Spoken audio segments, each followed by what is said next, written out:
CSBIS అకాడమీలో IAS IPS coaching అనేది ఈ జూన్ 7వ తారీఖు నుంచి మొదలవుతోంది.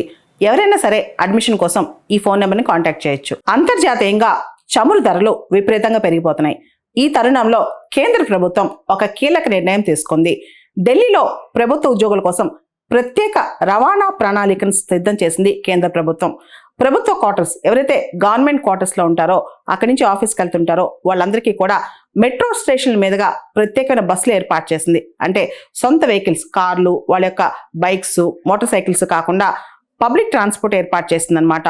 మెట్రో బస్సుల్లో ప్రయాణించే ప్రభుత్వ ఉద్యోగులకు 10% అదనపు రవాణా భత్యం అంటే ట్రావెల్ అలవెన్స్ లో కూడా ఎక్స్ట్రా చేస్తారంట. దీని మీద కూడా డిస్కషన్ జరుగుతోంది. ట్రాఫిక్ రద్దీని కూడా తగ్గించేందుకు రకరకాల గవర్నమెంట్ ఆఫీసెస్, ప్రభుత్వ శాఖల్లో వర్క్ టైమింగ్స్, పని వేళలు కూడా మార్పులు చేస్తున్నారంట. దానివల్ల ఫ్యూయల్ ఆదా అవుతుందని చెప్పి అర్థం అనమాట. ఆర్థిక ఆత్మరక్షణలో భాగంగా పెట్రోల్ వినియోగం తగ్గించుకోవాలని ప్రధాని మోడీ గారు ఆల్రెడీ దేశ ప్రజలకి పిలుపునిచ్చారు. అంతేకాదు మోడీ గారు తన కాన్వాయ్ సంఖ్యను తగ్గించేసుకున్నారు పెట్రోల్ ఆదా చేయడానికి. దాంతోపాటు కేంద్రంలో పెద్ద పెద్ద మంత్రిత్వ శాఖలు నిర్వహిస్తున్న మంత్రులు కావచ్చు, రాష్ట్రాల్లో కొంతమంది సీఎంలు, మంత్రులు కావచ్చు, వీళ్ళందరూ కూడా తమ కాన్వాయ్ సంఖ్యను తగ్గించేసుకున్నారు. ఇప్పుడు ప్రజల వంతైంది. వాళ్ళు కూడా వీలైనంత వరకు వర్క్ ఫ్రం హోమ్ కావచ్చు, లేదా అనవసరంగా బయటకు వెళ్లకుండా ఈ పెట్రోల్ డీజిల్ వినియోగం తగ్గించుకుని వాళ్ళు ఎక్కువగా దేశం కోసం పొదుపు చేయాలని చెప్పి కూడా ఇప్పుడు ప్రభుత్వం మనం కోరుతోంది. పశ్చిమాసియాలో ఘర్షణల నేపథ్యంలో క్రూడ్ మరియు పెట్రోలియం ఆయిల్ ప్రైజెస్ బాగా పెరిగిపోతున్న విషయం మనందరికి తెలిసిందే. అయితే భారతదేశంలో మాత్రం మనకి 60 రోజులకు సరిపడా crude and petroleum products stock ఉందని చెప్పి కూడా మన పెట్రోలియం సెక్రటరీ నీరజ్ మిట్టల్ గారు రీసెంట్గా చెప్పుకొచ్చారనమాట. యాక్చువల్లీ ఇంటర్నేషనల్ ఎనర్జీ ఏజెన్సీ ప్రకారం 90 డేస్ సరిపడా స్టాక్స్ మెయింటైన్ చేయాలి. భారతదేశం మోర్ దాన్ 60 డేస్ సరిపడా స్టాక్స్ ఉన్నాయి. ఇక్కడ అంటే మన దేశంలో ఎల్పిజి రిజర్వ్స్ కూడా దాదాపు 45 రోజులు సరిపడా ఉన్నాయన్నమాట. దీంతో పాటు ప్రభుత్వం డొమెస్టిక్ గా అంటే స్వదేశంగా కూడా ఎల్పిజి ప్రొడక్షన్ పెంచడానికి ట్రై చేస్తుంది అనమాట.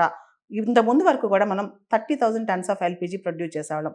ఇప్పుడు దాన్ని పెంచేసామన్నమాట. దాదాపు 50,000 టన్స్ ఎల్పిజి ప్రొడక్షన్ అనేది మన దేశంలో జరుగుతుందన్నమాట. వీటన్నిటితో పాటు పెట్రోలియం, డీజిల్ వీటన్నిటిని పొదుపుగా వాడుకోవాలని చెప్పి కూడా మన గవర్నమెంట్ చెప్తోంది. ఆల్రెడీ మనకి రిజర్వ్స్ బాగానే ఉన్నాయి, ఇంకా కాస్త జాగ్రత్తగా వాడుకోవాలని. దానికి ప్రధానమైన కారణం ఏంటి? ఈ పశ్చిమాసియాలో ఘర్షణ వల్ల స్ట్రెయిట్ ఆఫ్ హార్ముజ్ ఏదైతే ఉందో అక్కడి నుంచి 1/5 ఆఫ్ క్రూడ్ ఆయిల్, పెట్రోలియం ఇవన్నీ పాస్ అవుతుంటాయి అనమాట. ఈ స్ట్రెయిట్ ఆఫ్ హార్ముజ్ మూసేయటం వల్ల చాలా వరకు కూడా రూట్స్ మార్చాల్సి వస్తుంది. అయితే భారతదేశం మాత్రం క్రూడ్ ఆయిల్ ఇంపోర్ట్స్ ని డైవర్సిఫై కూడా చేసుకుంది. దాదాపు 41 దేశాల నుంచి క్రూడ్ ఆయిల్ ఇంపోర్ట్స్ చేసుకుంటుంది.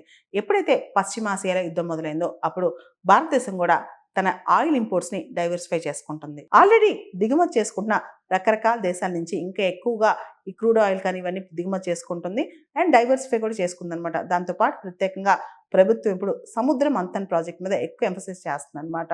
అది చాలా వరకు ఫైనల్ స్టేజ్కి వచ్చింది. సముద్ర మంథన్ అంటే డీప్ సీ ఎక్స్ప్లోరేషన్. డీప్ సీలో ఉన్న ఆయిల్, న్యాచురల్ గ్యాస్, మినరల్స్ వీటి ఎక్స్ప్లోరేషన్ ప్రోగ్రామ్ అనమాట. భారతదేశం ఆ ప్రోగ్రామ్కి సముద్ర మంథన్ అని చెప్పి పేరు పెట్టింది. సో ఈ ప్రోగ్రామ్ కూడా ఆల్మోస్ట్ ఫైనల్ స్టేజ్కి వచ్చేస్తుంది. ఇకపోతే భారతదేశానికి కావాల్సిన క్రూడ్ ఆయిల్ రిక్వైర్మెంట్లో 88% మనం ఇంపోర్ట్ చేసుకుంటుంటాం. ఈ టైంలో మనం ఖచ్చితంగా మన క్రూడ్ ఆయిల్ రిజర్వ్స్ ని మెయింటైన్ చేసుకోవాల్సిందే. ఈ సమయంలో మన పెట్రోలియం సెక్రటరీ నీరజ్ మిట్టల్ గారు కూడా వచ్చే 60 రోజులకు సరిపడా బఫర్ స్టాక్ మనం మెయింటైన్ చేస్తున్నామని చెప్పుకొచ్చారు. రీసెంట్ గా హైదరాబాద్ లో మోడీ గారు చేసిన వ్యాఖ్యలు కూడా పొదుపుగా పెట్రోలియం, డీజిల్ వాడుకోవాలని, వర్క్ ఫ్రం హోమ్ ప్రమోట్ చేసుకోవాలని, ఇలాంటి వ్యాఖ్యలు కూడా దీనికి సంబంధించినవి. సిఎస్బిఐఎస్ అకాడమీలో ఐఏఎస్ ఐపీఎస్ కోచింగ్ అనేది ఈ జూన్ 7వ తారీఖు నుంచి మొదలవుతోంది. ఎవరైనా సరే అడ్మిషన్ కోసం ఈ ఫోన్ నెంబర్ని కాంటాక్ట్ చేయొచ్చు.